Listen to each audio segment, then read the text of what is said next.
Come Saturday night, I'm coming in here to beat his. He gonna come, he gonna be tough, strong, but I'm coming to whoop his. And I stand by that.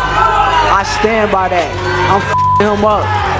Yeah. You gotta think, right? It's okay.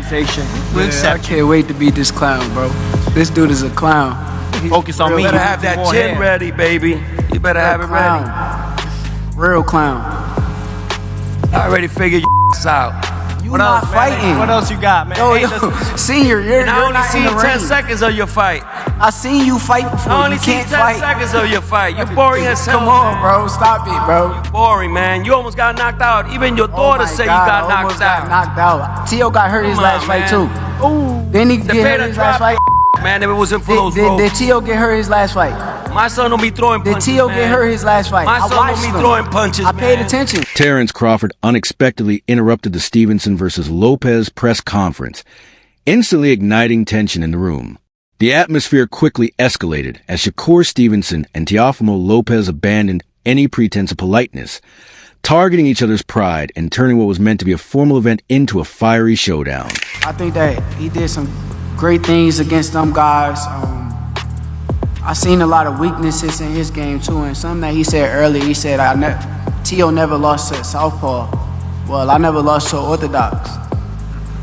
So, it ain't no different, but the difference is you never fought no elite fighter.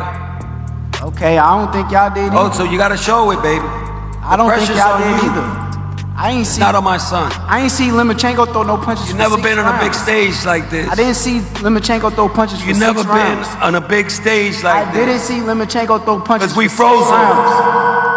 Okay, you gonna see? We gonna freeze you too.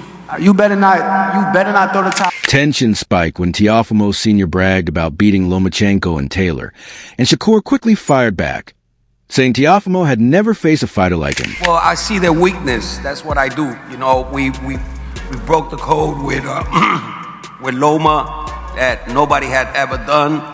You know, we didn't let him get comfortable in there.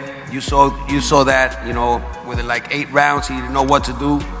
I did the same thing with Josh Taylor, and we're gonna do the same thing with Shakur. Real hard. Man, what do you say to that, bro? Like, do you hear him, bro? I just can't wait to beat him and shut him up. Tio not on this level. Tio is a high-level fighter, but he's not on my level. I'm an elite-level fighter, and come January 31st, I'm sure. From there, it turned into non-stop chaos, with Shakur calling out Teofimo's mental weaknesses and Teofimo firing back, calling Shakur boring and overrated, both talking over each other like it was the 13th round, not a press conference. It'd be 100 times better come fight night against Teofimo Lopez than I was against Cepeda. 1,000 times better. Faster, sharper, stronger, mentally more on point, and I can't wait. You said a couple of times now you see some holes in Teofimo's game. I know you don't want to give away your game plan at the kickoff press conference, but where are the weaknesses? Where are some of the weaknesses in his game? A lot of the weaknesses is in his mental. I think it's more mental than anything. And I'm going to expose it. The tension hit its peak as insults turned personal, voices rose, and security stayed on high alert, with the room feeling just one second away from a full-on brawl. Even promoters like Eddie Hearn tried to steer the conversation toward legacy and greatness, but the fighters had already taken control of the moment.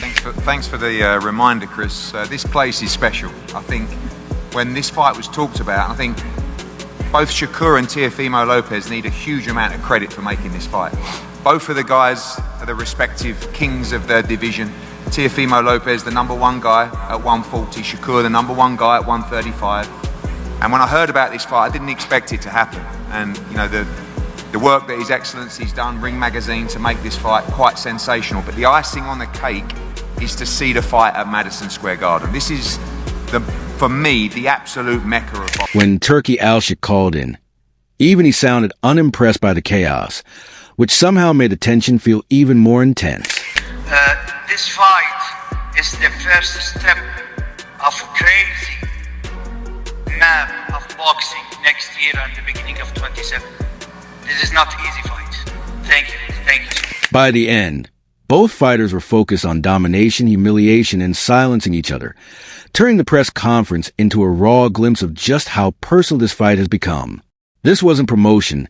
It was real animosity spilling over, making January 31st feel completely unavoidable. So I just, I don't know. I don't think he can get it done against Shakur when it comes to like, cause it's going to be just a skill match. I don't think he's going to try to rough Shakur up, and there's probably. Right after press conference boiled over, Teofimo's dad took the mic, shifting the energy from chaos to calm confidence.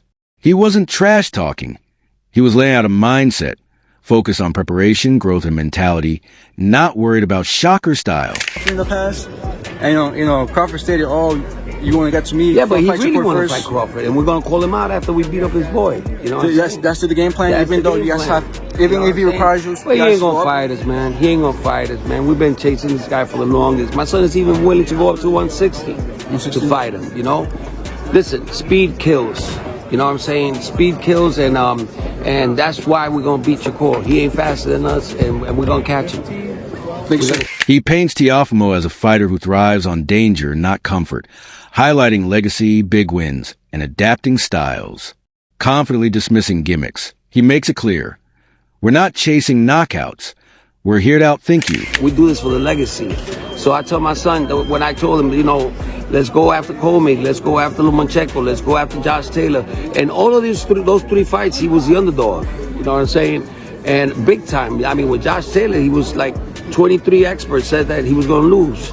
So, you know, and he gave an amazing performance, you know. And it wasn't the same as the performance he gave with Barbosa's, you know. Like, his styles have changed all the time.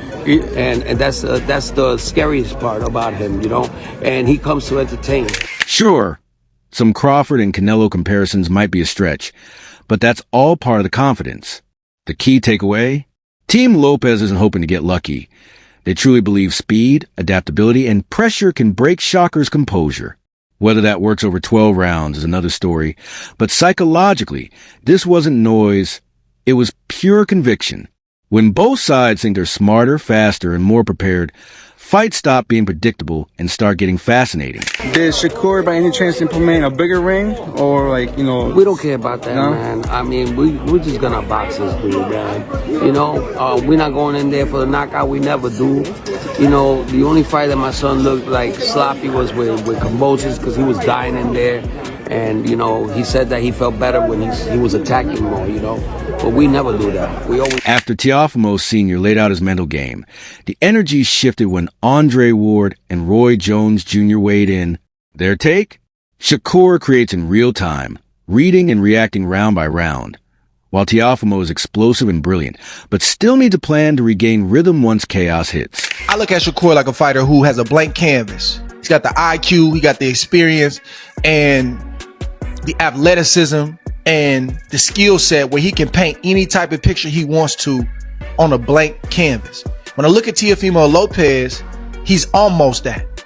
He has a blank canvas, but he needs an outline on what to draw and what to paint inside the line. Now, every now and again, he'll go away from the outline that he has and he'll do something dope, and he'll be like, "Oh, that was cool. That wasn't on the outline right there."